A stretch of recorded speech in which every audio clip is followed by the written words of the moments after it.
Hey guys, welcome back to Life with Mrs. B. Welcome. I'm in my kitchen. That means it's one thing, Foodie Friday. Today's video is actually an open collaboration. You'll be like, what's that, Paula? Well, Fallon over at Moss Family TV, she has put together Fall Food Friday, and lots of people, myself, Fallon, as if she's over there, I don't know. We're on different continents, she's over there, and lots of other YouTube creators are putting out some delicious food content for Fridays, all in the month of September. So I'm going to put a playlist in the description box below. You guys can go and check out some videos. If you're like me, you like your food, then this is the place to be, and that playlist is going to be a good option as well. So today we are making a budget-friendly meal. I am making a meal to feed my family of 5. If you're new here, hi, first up, my name's Paula. This is my YouTube channel. I live in Scotland. I've got 3 kids, a husband, a dog. It just all happens here. And I'm making a meal today to feed us all for under £5. You might be like, come on Paula, you can go and you can buy some frozen pizzas, shove them in the oven with some corn. What, for under £5? What are you talking about? And I'm going to put some conversions here for probably US dollars, Canadian dollars, Australian dollars and euros. So you guys know what I'm talking about when I'm saying £5 if you're not from the UK. And I certainly could go and get pizzas, but that wouldn't make a very good video now, would it? But I could think of a lot of meals off the top of my head. Things with beef mince are pretty cheap. Spaghetti bolognese, cottage pie, meatballs, spaghetti, chili. You could turn it into enchiladas or keema curry. You could go for sausages and do sausage and mash, toad in the hole. You can turn your sausages into little meatballs. You could go veggie, do something with lentils like lentil dal, or chickpeas, chickpea and sweet potato curry. There's a whole lot of stuff. I've shared a lot of that before. So today I sat down with my big old planner. This is an In Leafy Tree Tops planner, and I sat down with it and costed out a good recipe for you guys. I've made countless times before and it's still good. Today we're making a soup. You might be like, Paula, well obviously you can get a soup for under £5. That's going to be so cheap. But actually no. Today's soup is very filling. It's a corn chowder. It's got bacon in it, corn, funnily enough, potatoes, bacon, cheese, cream, all the good stuff, onions as well. And we're also going to be making homemade rolls as well. So cost wise, the rolls come in at 69p, and you're going to be making about 16 rolls this size. The soup, £4.20. You're going to be amazed when you see how I've done it. I've not used any reduced meat, and you're going to be interested to see how it's going to work out. Now, that means that the meal is coming in at £4.89. £4.89, and it's easily going to feed 5, probably closer to 6. So stay with me and I'm going to show you what we're going to be doing. First up, we're going to make the rolls because they need time to prove. So let's get going. This recipe, guys, I am here. Hi. This recipe actually comes from Fallon. I popped my apron on. It's a little bit dirty, so excuse it. But it does come from Fallon actually over at Moss Family TV. So I'll put a link to that in the description box. Super easy. I'm going to put prices probably up here whilst I'm talking. So you're going to start off in a bowl. You're going to need 3 cups of plain flour, or my American friends call it all-purpose flour, just plain flour. You'll start off with that, and then you're going to need a 1/4 cup of sugar. They do have a little sweetness to them, which is nice. Now this recipe is just a dump it all in, which I love. And then we're going to go in with a teaspoon of salt. I haven't included salt in the price just because it's kind of hard to cost salt. And then we need 2 tablespoons of butter. Now to get butter out, I just do that like as if I'm scooping ice cream and then do that. I don't know, there's probably a better way to do it, but you know, that's how I do it. And then this recipe, as I said, it's so simple. You just dump everything in. There's no need to activate your yeast or anything like that. Yeast, you're going to go in with a packet of yeast, which is 7 grams. And you can get cheaper yeast than this to make the rolls even cheaper. And then last but not least, you're going to go in with an egg. And then that is your wax for that.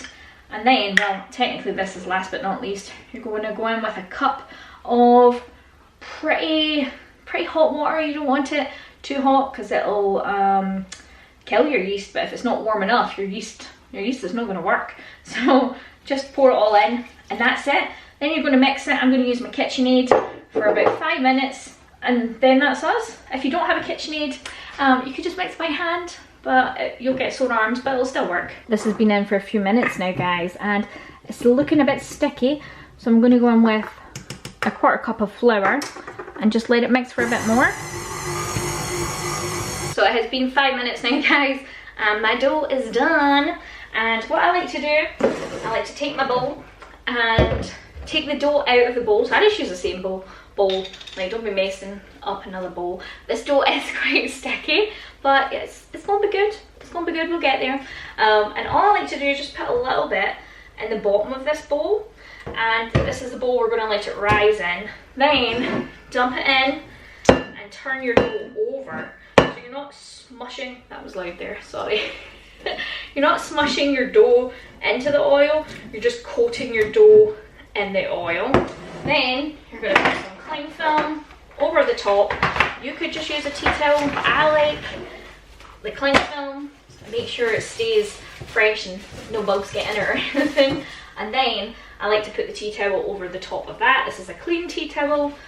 And then you're going to want to leave it for between 60 and 90 minutes until it doubles in size. So it has been about 80 minutes and my bread has risen. I would say that's about double. And now what I've done is I've got a little baking tray, greased it up. This tray looks dirty, but it's actually not dirty, that's just the way it is.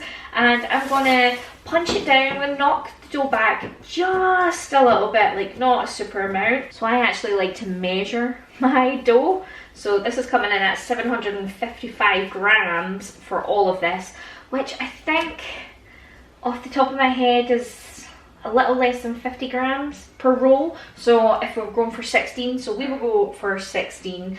And all you're going to do, you just need a little chunk. Need a little bit more. There we go, that's 50 grams. Now you might be thinking, Paula, that's a bit small, but they do puff up, so don't worry. And you just want to roll it in a little ball and pop it on your tray. So I got 15 little rolls out of this, guys. I'm just going to cover it with a tea towel for 45 minutes, just the same clean towel that we used before over the bowl. Let it rest for 45 minutes and then we're going to cook it. So whilst it's resting, before it goes in the oven, I'm going to make the soup. So I'm going to show you what to do. So here are the ingredients you're going to need for your soup. It's pretty easy. Let's fly through this. I'll put prices up here. We've got some super sweet corn. This is a 700 gram bag, almost a 700 gram bag. We've got some garlic powder. I've not included a price for that because it was kind of difficult, you know. How do you include price for salt and pepper and garlic? I'm not sure. Then we've got 2 onions and a pack of cooking bacon. This is from Tesco and it's 500 grams. Now it's potluck what you get in this. Sometimes you get one big chunk. It's like the scraps from when they're making the bacon. It is such a cheap way to get a hold of bacon for something like this. It's no good for wanting to put in a bacon sandwich because sometimes you get hunks, sometimes you get smushy slices, so it doesn't really work for that. 500 grams, 75 pence, bargain. Then we've got some cheese. I would have preferred like a mature cheddar. This is all they had. This is a 400 gram block. We're only going to use half of it, so 200 grams. Double cream, 300 mils. We're going to use a kilo of these potatoes. These were £1.10 for all these potatoes. I thought that was a really good price. They are very small. It's going to be a pain to peel, but hey ho. And then 3 stock cubes, and that is about it. You're going to need some water, and yeah, that's pretty much it. Some oil to like fry your stuff in, but that's it, guys. Pop the bacon in a pretty large pot. We're going to cook everything in the one pot. Nice and easy. My kids are shouting, so you're welcome. I'm just going to cook it in a little bit of olive oil, and then we're going to take it out because we're going to cook everything else in the pot, as I said.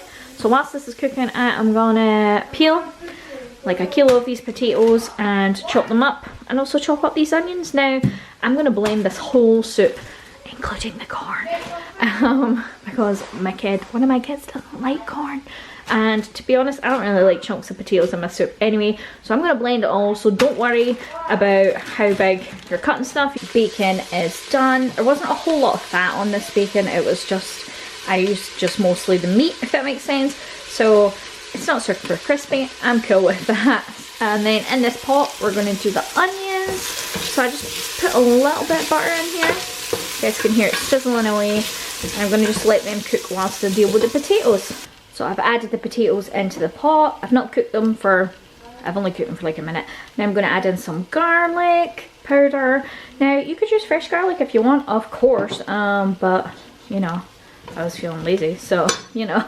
And then you're going to add in your stock cubes. Now I've gone for chicken stock cubes, but you could use ham stock cubes, that would be nice with this, or maybe a vegetable stock cube as well. I put in about 1.5 litres of water, and we're just going to, as I said, let the potatoes cook until they're soft, and then we'll move on to the next bit. That has been 45 minutes now that the rolls have been proofing, the potatoes are going, as you can hear, and let's see how they look. My kids are so noisy. Oh, they look nice. So I'm going to put them in the oven at 175 centigrade for 15 to 20 minutes, and I like to turn the pan halfway through, and that's them. That's how easy was that. Wait till you see how good they turn out. Hopefully they turn out good, otherwise I'll need to eat my words. The rolls are done. I always forget my oven runs a bit hot. I have an electric fan oven, and I always forget to turn the temperature down a little bit, so I put them in at like 175. Really, I should have put them in at 150, but they're still nice and they are delicious. So they are finished cooking, and I've got a little, hi Obi. And now the potatoes are done, so all I'm going to do is stick the corn in, let it cook for a few minutes. I appreciate this is a lot of corn. You don't have to add this much if you don't want to. I haven't added a lot of salt to this, actually any salt, because the stock cubes are salty, the bacon is salty, the cheese is salty. That's enough salt. I'm just going to let this defrost for a few minutes, and then I'm going to blend it in just in the same pot with my stick blender. Then we're going to add in the bacon, the double cream and the cheese, and let it simmer, and we'll be done. Here it is all blended. Now I'm going to add in the bacon. Come on, you can do it. Oh man, just set my tripod up for this.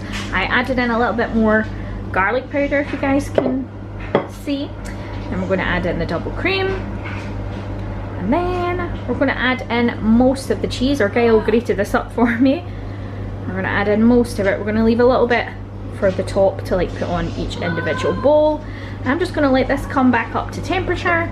I mean, I don't have a temperature for you, but I'm just going to let the bacon warm up again, and the cheese melt, and the cream become warm. And that is it, guys. So I will show you what it looks like once it's done. And here is how the finished soup turned out, guys. So I just topped it with a little bit of the grated cheese that we reserved. Mine's and Sky's, we put some chives on ours. They were just chives from the garden. If you don't have any, then you know, that's cool. And then we're going to serve it with some rolls. Tom's is still at work, so we're just going to eat without him and leave some food for him if we can manage. This soup is so good, guys. Hope you give it a try.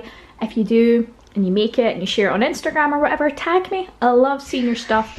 Send me a message. It's so cool when you guys reach out to me. I love chatting with you and getting to know you. And thanks so much for watching, guys, and I will see you in my next video. Bye.